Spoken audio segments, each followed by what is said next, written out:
Bueno, en nombre de la Universidad Santo Tomás, en nombre de Auramelia Zuluaga Bedoya, Mauricio Zuluaga, Fernando de Jesús Vergara y quien les habla, John Freddy Zuluaga, estamos recibiendo con beneplácito y damos un gran saludo fraterno a toda la comunidad de Santo Tomás que nos acompaña, a todos los educadores, a los investigadores, a los educandos, a los administrativos, a los directivos, en fin, hacemos un saludo extensivo a todos los que están en función acá del conocimiento. La investigación que nosotros vamos a presentar a continuación tiene por nombre Paradigmas de Pensamiento Correcto.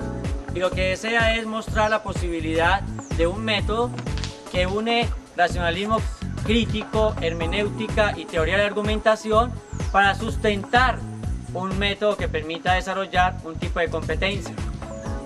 Hermenéutica, competencias interpretativas, racionalismo crítico, competencias propositivas y teoría de argumentación, competencias argumentativas. El método lo hemos denominado método justificacionista y revisionista del conocimiento o el saber.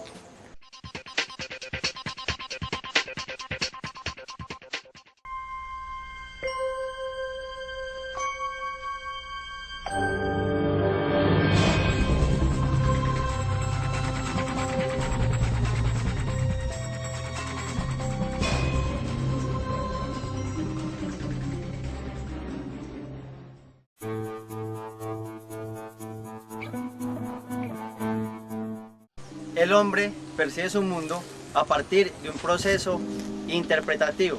¿Por qué? Porque toda experiencia es en sí misma una experiencia interpretada. Bueno, la pregunta entonces es cómo desarrollar competencias interpretativas desde la hermenéutica para los estudiantes de las distintas áreas del conocimiento y para los distintos profesionales hoy. Cada estudiante desde cada disciplina, desde cada profesión o desde cualquier parte del conocimiento se debe hacer un tratado hermenéutico. ¿Cómo comienza entonces este tratado hermenéutico? Todos los estudiantes y todos los profesionales que propenden por el conocimiento necesariamente deben remitirse a los orígenes de ese conocimiento. Es connatural al pensamiento mismo interpretar la realidad, interpretar el mundo. Entonces, partiendo de ese hecho, del hecho de que el ser humano interpreta su realidad, porque hace parte de su naturaleza del pensamiento, podemos entender que la hermenéutica coadyuva en los estudiantes a desarrollar competencias interpretativas, porque les brinda un método susceptible de hacerlos comprender mejor los textos que busca interpretar y comprender.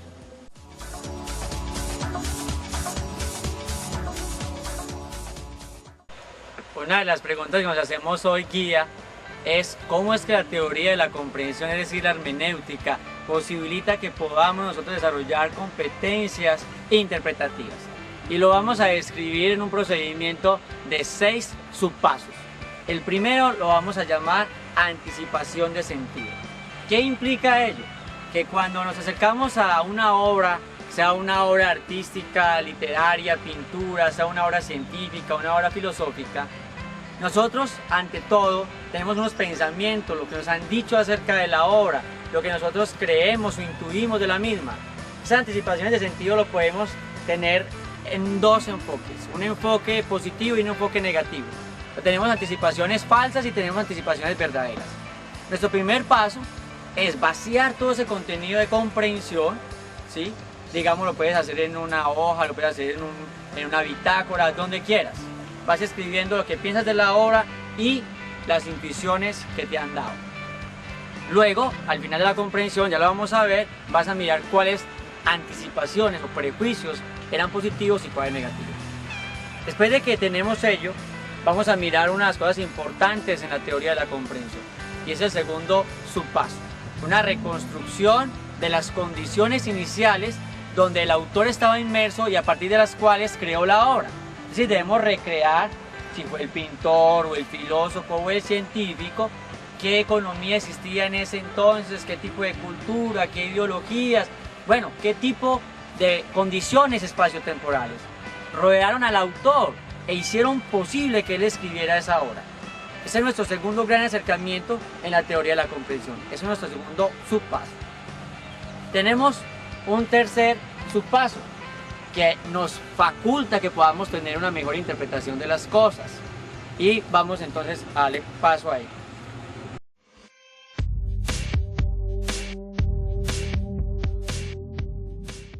Nuestro siguiente paso es comunicarnos con la obra, acercarnos a ella. Y podemos hacerlo de múltiples formas, pero la que yo estaría recomendando con todo mi grupo de investigación es la pregunta. O sea, tú debes preguntarle a la obra cuál es el sentido que tiene la obra. Así como le preguntas a la tradición. Recordemos que hay tres condiciones de posibilidad básicas para cualquier acto de la comprensión. Que somos seres lingüísticos, que somos obviamente seres históricos, estamos inmersos en la tradición y que por supuesto nos encanta saber. De otro modo no quisiéramos comprender nada. Comunicarnos con la obra es preguntar el sentido de la obra. ¿Sí? Es preguntarle al autor qué nos quiere comunicar en lo que él hizo. ¿Sí? Y también preguntarnos a nosotros mismos qué deseamos hallar en ella. En nuestro caso particular, el cuarto paso es el análisis conceptual de la obra. Vamos a entrar en un concepto riguroso, a rastrear las categorías fundamentales, a observar detenidamente cuáles son las tesis que el autor puso allí para nosotros. También vamos casi que con esa minuciosidad de la cirugía y tomar el bisturí, nos vamos a tomar instrumentos conceptuales y vamos a reconstruir los argumentos que el autor utiliza para justificar su tesis. O muchas veces cuando él quiere contradecir algunas tesis, pues vamos a observar cuáles son los argumentos que él utiliza para refutar la concepción que él desea dejar a un lado. Ese es nuestro cuarto paso. Vamos entonces al siguiente subpaso.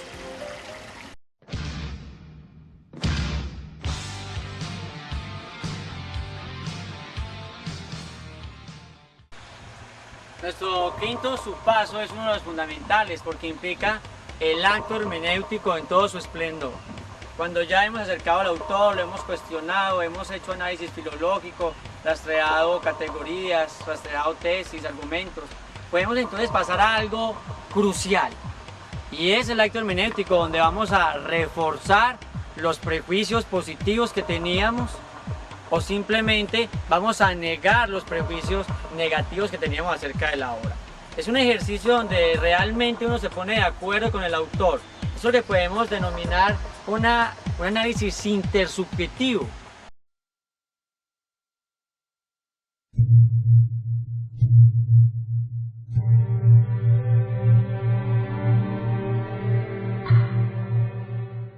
En el acto de la comprensión necesitamos hallar el sentido verdadero de la obra, es decir, el sentido correcto, qué es lo que desea realmente o deseó en su momento comunicarlos el autor por medio de su obra. El acto hermenéutico entonces empieza con ese ejercicio de comprensión, con ese decir qué es lo correcto y qué es lo incorrecto según los prejuicios que yo tenía. Empieza con desenmarañar todo lo que teníamos cuando estábamos preguntando al autor. Implica volver a tejer la obra del intérprete, la que nos está comunicando. Obviamente eso llega a lo que nosotros pensamos que es el sentido de la obra, ¿sí? Y así empieza la dinámica del acto hermenéutico.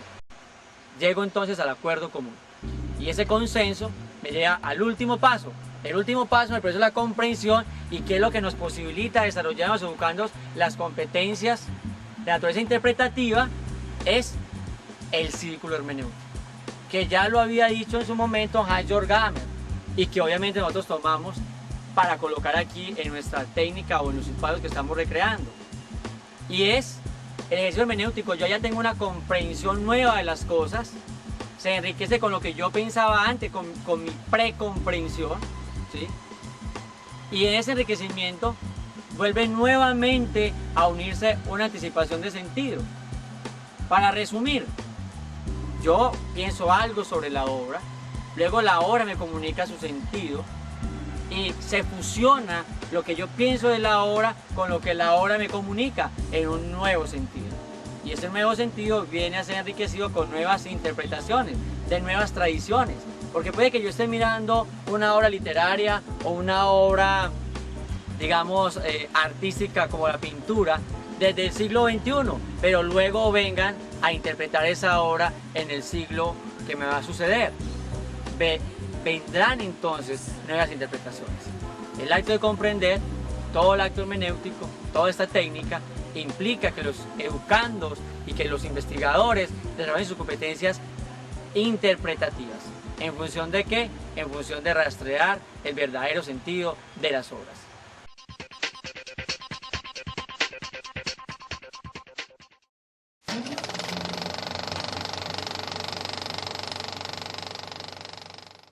La teoría de argumentación, específicamente la planteada por Chaim Perelman, estudia la estructura de la argumentación como tal.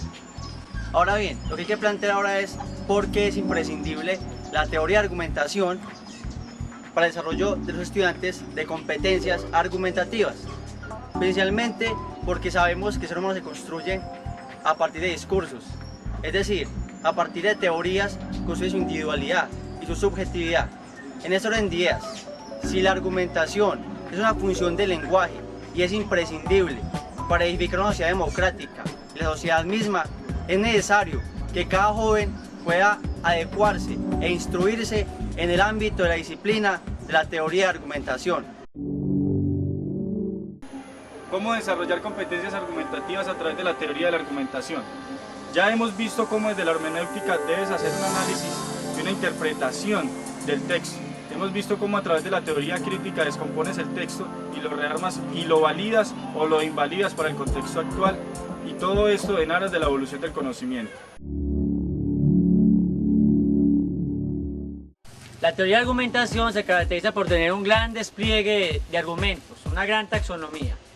Por ejemplo, tenemos argumentos de tipo deductivo, donde el más conocido es el silogismo, pero deductivos también son el dilema simple constructivo, el dilema complejo constructivo, el dilema simple destructivo y respectivamente el dilema complejo destructivo. También tenemos el modus tollens, el modus ponens. Bueno, es una gran variedad de argumentos deductivos que existen y que nos permiten desarrollar en los investigadores, estudiantes o profesionales las competencias de tipo argumentativo. Hay otro tipo de argumentos, por ejemplo, los argumentos inductivos, los que buscan correlación, los que buscan nexo causal, los que buscan probabilidades. También tenemos las analogías. Todos estos tipos de argumentos nos sirven obviamente para perfeccionar la técnica de argumentación. Entonces, a través de la teoría de la argumentación, justificas y buscas las razones de estos diferentes hechos. Es decir, por ejemplo, el amor a la patria.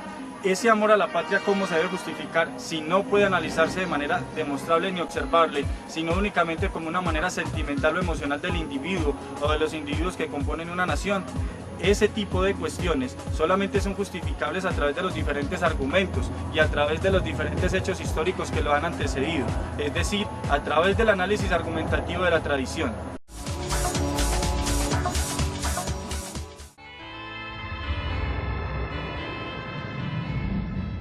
Aporta todos los conocimientos básicos que pueden coadyuvar a que el joven o el estudiante o el profesional o el investigador pueda apropiarse de los contenidos y desarrollar esa capacidad argumentativa que tiene cada ser humano y que debe desarrollar en aras a poder constituir una sociedad democrática mejor y para poder conducirse por el mundo de una manera más dialógica y civilizada. En últimas, aprender sobre teoría de argumentación coadyuva a desarrollar competencias argumentativas porque enseña la forma como se debe proceder para poder construir argumentos.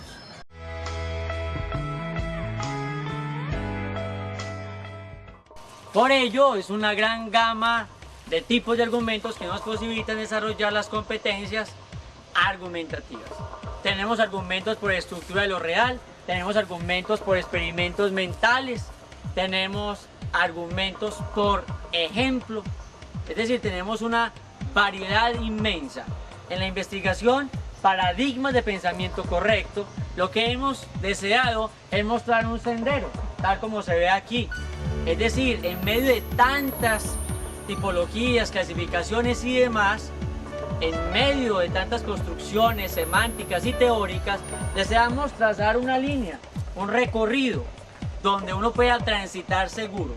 De manera que hemos elegido para la Facultad de Educación, para la Facultad también de Ciencia y Tecnología, aquellos argumentos que son más utilizados, que son más relevantes, que son operativos y funcionales para colocarlos en función del desarrollo de este tipo de competencias. De manera que la teoría de argumentación también la podemos obviamente observar desde la lógica informal. Es otro gran instrumento que tenemos para desarrollar competencias argumentativas en nuestros educandos, profesionales, docentes e investigadores.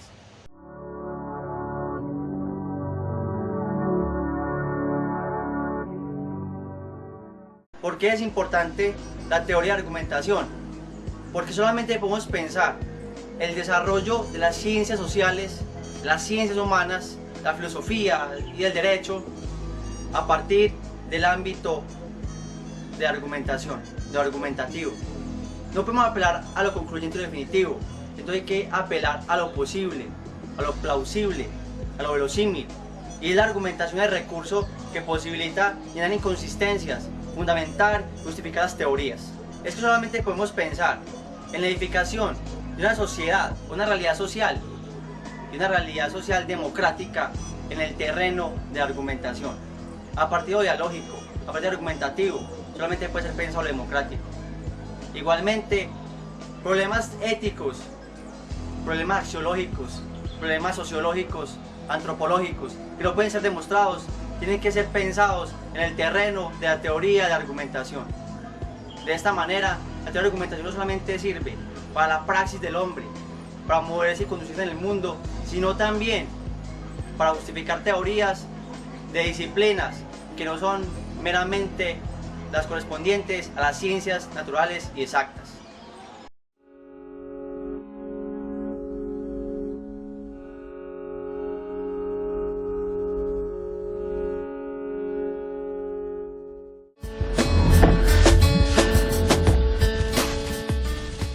Bueno, entonces yo pienso que el racionalismo crítico contribuye al desarrollo de competencias argumentativas, en primer lugar porque más allá de una teoría filosófica, es una manera de ver el mundo, ¿cierto? Entonces lo que nos propone el racionalismo crítico no solamente son unas teorías con respecto a la ciencia, aunque no se puede negar que eso es muy importante, sino que el racionalismo crítico nos propone la crítica como método.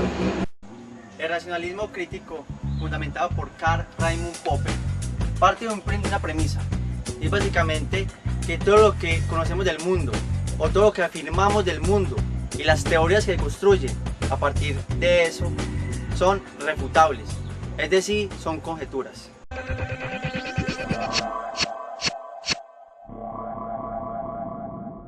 En este orden de ideas podemos plantear que hay una imposibilidad de acceder a verdades absolutas, concluyentes o definitivas. De esta manera, si lo que conocemos de la realidad es en cierta medida una hipótesis, no una verdad definitiva, tenemos que reevaluar constantemente nuestro conocimiento. Eso es lo que hace referencia a un pensamiento crítico o una actitud crítica, que no se queda meramente con plantear una teoría o una hipótesis, sino que constantemente está buscando renovarla, replantearla, mejorarla. Y por supuesto, el racionalismo crítico es dinámico por su propia estructura lógica, que nos propone por el problema formulado, por una teoría tentativa que resuelve esa dificultad que hemos planteado, por unos ensayos y error, que pueden ser test falsadores, que pueden ser argumentos para tumbar la teoría que tenemos, que pueden ser test cruciales para refutar la teoría, etc. Y eso nos genera nuevos problemas. La crítica es fundamental para el desarrollo del conocimiento científico, y no solamente para el desarrollo del conocimiento científico, sino para cualquier tipo de conocimiento. Ahora bien, ¿por qué es importante el racionalismo crítico como método que posibilita a los estudiantes desarrollar competencias propositivas? Principalmente porque se parte de un problema. A luz de ese problema se plantea una conjetura o una hipótesis, aparte de cuál es una teoría. Pero como sabemos, cada teoría no es concluyente o no es definitiva, entonces hay que estar constantemente reexaminando y reevaluando aquello que se ha planteado para solucionar problemas. De manera que el racionalismo crítico desde el punto de vista metodológico y epistemológico nos posibilita para esas teorías propositivas, porque el conocimiento no está fijado, o sea, la verdad no es absoluta, sino que el racionalismo crítico propone que es mediante la discusión crítica, mediante la argumentación, que nosotros podemos darle una evolución al conocimiento. Por eso no se habla de verdad, se habla de verosimilitud, es decir, de grados de verdad. La verdad sería como una idea reguladora, una idea que regula la razón, como un acercarnos hacia ella, pero no alcanzándola. Entonces, en la medida en que seamos críticos, en que propongamos ideas, en que argumentemos nuestras ideas, en que podamos respetar el punto de vista del otro, pero también defender nuestro punto de vista, en esa medida se contribuye al desarrollo de competencias propositivas. En estos orden días podemos entonces plantear que el método es imprescindible, dado que desarrolla un pensamiento crítico capaz de estar siempre abierto a proponer, dado que, como hemos planteado inicialmente, no es posible acceder a la verdad. En tanto que no es posible entonces acceder a la verdad, es necesario reexaminar y reevaluar a partir de nuevas hipótesis, de nuevas propuestas, aquello que hemos creído y que hemos planteado inicialmente. Otra, digamos, teoría o algo que nos propone la filosofía muy importante como es la lógica, que también es una manera de contribuir al desarrollo de competencias de todo tipo, ¿cierto? Y en este caso especialmente de las competencias argumentativas. ¿Por qué? Porque igual la lógica, más que enseñar una serie de conocimientos, ¿cierto? Más que enseñar una serie de reglas a partir de las cuales se puede desarrollar el pensamiento, se puede desarrollar la escritura o se puede desarrollar el conocimiento, lo que propone la lógica es enseñarnos una manera de pensar, ¿cierto? Una manera de hacer que nuestras ideas sean más coherentes, una manera de relacionarnos con el mundo, de relacionarnos con los otros. Muchas veces nosotros miramos la lógica simplemente como una asignatura, pero a veces se nos olvida que la lógica está implicada en todo lo que hacemos, ¿cierto? Desde niños nosotros usamos razonamientos lógicos cuando nos relacionamos con los otros, cuando nos relacionamos con nuestro entorno, cuando establecemos cierto contacto, cierta comunicación con los otros. Todo el tiempo eso lo hacemos porque nuestro cerebro, nuestro pensamiento tiene unos principios lógicos. Entonces la invitación es a que no veamos la lógica simplemente como una materia dentro de los currículos de las universidades que nos da pereza y que decimos, ay, ya viene la costura, eso hace parte de las humanidades, sino porque también a veces vemos las humanidades como dentro del campo de las materias accesorias, pero la invitación es a que lo veamos como de una manera más importante, porque no solamente contribuye a formarnos en una serie de conocimientos, sino que también contribuye a la formación humana, que es algo que a veces se nos olvida, ¿cierto? Entonces por eso me parece que la lógica contribuye al desarrollo de competencias argumentativas también.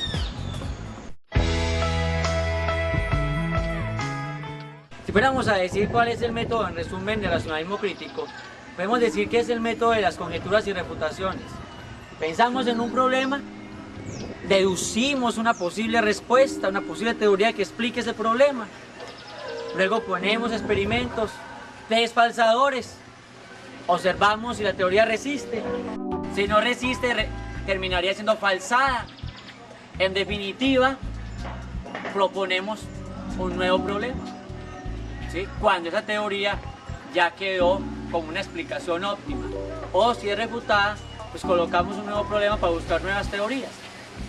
Pero algo muy interesante, en la teoría del aprendizaje, según lo propone el racionalismo crítico, tenemos que el ser humano ha aprendido así, ha aprendido casi que dogmáticamente, decide la tradición, entiende el entorno, ¿sí?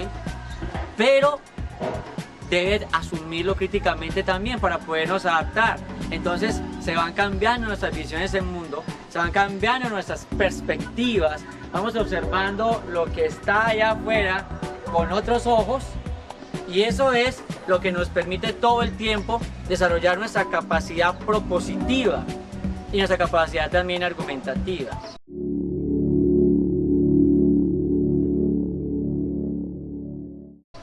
Para el racionalismo crítico, cuando hablamos de función argumentativa del lenguaje, estamos diciendo que es nuestra capacidad racional propiamente humana que supera a los animales, supera a otros seres vivos, en eso, en que por medio de la discusión crítica, en que por medio de argumentos, en que por medio de discusiones racionales podemos formular problemas, colocar teorías, ensayar y ponerlas a prueba, tener nuevos problemas, desarrollar el conocimiento. Eso es la dinámica de racionalismo crítico. Por eso decimos, es indiscutible, el racionalismo crítico debe ser una teoría que sirva de sustrato, de background a todo el proceso pedagógico, sobre todo el que tiene que ver con el desarrollo de competencias propositivas.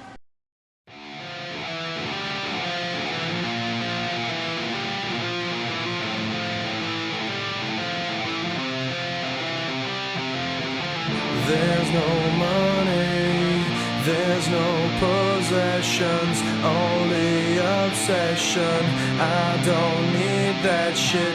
Take my money, take my obsession.